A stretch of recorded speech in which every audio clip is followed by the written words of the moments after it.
You've become something of a social media rock star. All of you, after this lecture, should go out and look at the blog, the notorious RB... Templar.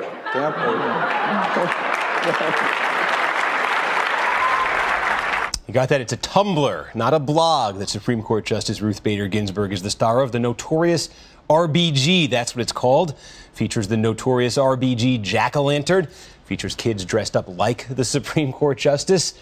Also recently, John Oliver's HBO show Last Week Tonight offered footage of the 9 Supreme Court justices as dogs. So there you can see the Chihuahua version of Ruth Bader Ginsburg if you want. Ruth Bader Ginsburg was appointed to the court by Bill Clinton back in 1993, 21 years ago now. She has survived 2 separate battles with cancer. Just a few years after joining the court, she had cancer surgery. She returned without missing a hearing. She works out twice a week with a personal trainer. Supposedly, she can do 20 military push-ups. That's 20 real push-ups.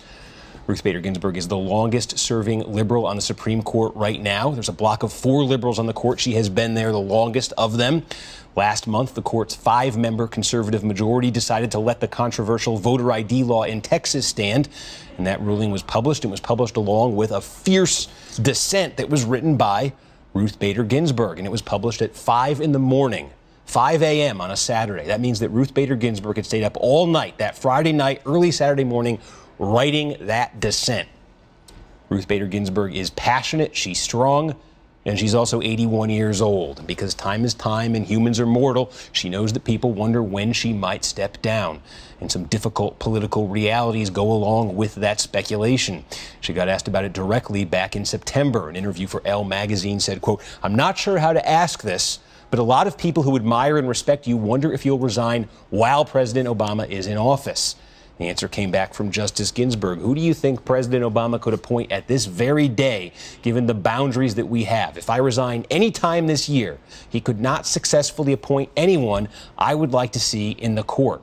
She said she feels strong. She said she is not stepping down anytime soon. That was September.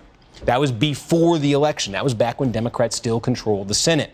Democratic majority evaporated with the elections this month. And come January, Republicans are going to control the Senate. And because they control the Senate, it means they're going to control the process for picking nominees for the federal bench, for the Supreme Court. Already the elections had put Ruth Bader Ginsburg's tenure on the court in a whole new light. And then we got this morning's news. During her routine workout yesterday, Ruth Bader Ginsburg felt a little discomfort. As the spokesman for the court described it, she went to the hospital where their doctors put a stent in her right coronary artery. That's a way of keeping the blood flowing through that artery. The Supreme Court today released a statement saying that Ginsburg is resting comfortably, expects to be released from the hospital in the next 48 hours. Now, if this story plays out as everyone hopes, it means Ruth Bader Ginsburg will return back home soon. She'll be back on her feet in no time, back at work. Maybe she'll do all of that with the anxious eyes of the nation's liberals willing her to long and lasting health. Because this story does raise an uncomfortable subject. The window for trying to replace her under a Democratic Senate and a Democratic Democratic Senate has now pretty much closed. What follows now is a path that is at best uncertain for any nominee from President Obama, whether it's for the high court or a federal bench or his new pick for Attorney General. Joining us now is Jess Braven. He's the Supreme Court correspondent for the Wall Street Journal. Jess, thanks for being with us tonight. So let me just ask you if there have been, we had that the quote from Ruth Bader Ginsburg, which seemed pretty ironclad back in September, saying, look, right now, I don't like who we could appoint. I don't imagine she's reassessed anything since the November elections, but have there been any indications from her more recently on this subject?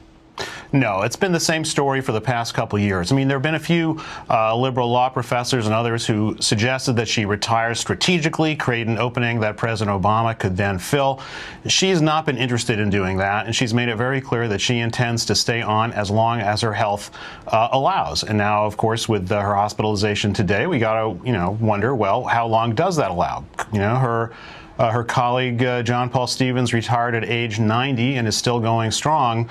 So that question remains open. All we know is that she wants to stay on as long as she says she can do the job. Yeah, and look, and obviously everybody wishes her nothing, but the best of health and in the longest possible life. But there is this nightmare scenario for Democrats here where, for whatever reason, if Ruth Bader Ginsburg, is forced involuntarily to leave the court and there's a Republican president, that means that the most liberal justice on the court would then be replaced by presumably a conservative Republican president. Do you agree with her assessment that, if she were to have resigned this year or in the past 2 years, that the president could not have appointed a successor comparable to her in ideology?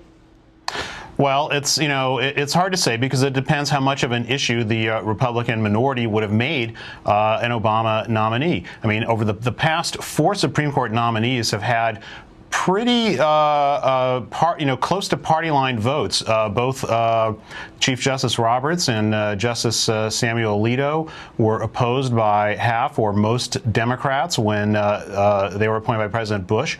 Most Republicans opposed Justice Sotomayor and Justice Kagan, President Obama's 2 appointees, in his first term. What would happen now when the president is in a weaker position and Republicans are eager to try to fill that slot? Hard to say. They might want an older nominee who they think might not serve as long. There are all kinds of questions. But one point to keep in mind is that judicial appointments, particularly Supreme Court appointments, seem to matter a lot more to the Republican base than they have to the Democratic base politically. It's a much bigger issue for Republicans than it is for Democrats, and because the Republicans care so much more about these vacancies, it's quite likely that they would make a big deal about it in the Senate. Do you think they would appreciate any difference, or Republicans in general would appreciate any difference between if Ruth Bader Ginsburg were to resign and President Obama's in office? She's a liberal, he'd appoint a liberal, the court stays balanced, versus if Scalia were to go, there's a conservative and he's replacing with a liberal, then the balance of the court changes. Would that factor into how they posture on this? I think absolutely yes. I think they would give President Obama somewhat more leeway were it Justice Ginsburg or one of the other 3 more liberal members of the court who stepped down. But if it were one of the 5 conservatives, I would expect the Republicans to fight very hard to either keep that vacancy open until the next president takes office or insist on some kind of compromise nominee or conservative that Obama would find acceptable. And then it becomes a question of how much effort the White House wants to put into this battle as opposed to the many other battles he's going to have in the remainder of his term. All right, Jess Braven, Supreme Court correspondent for the Wall Street Journal. Thanks for your time tonight. Have a great Thanksgiving. Of course. You too, Steve. All right.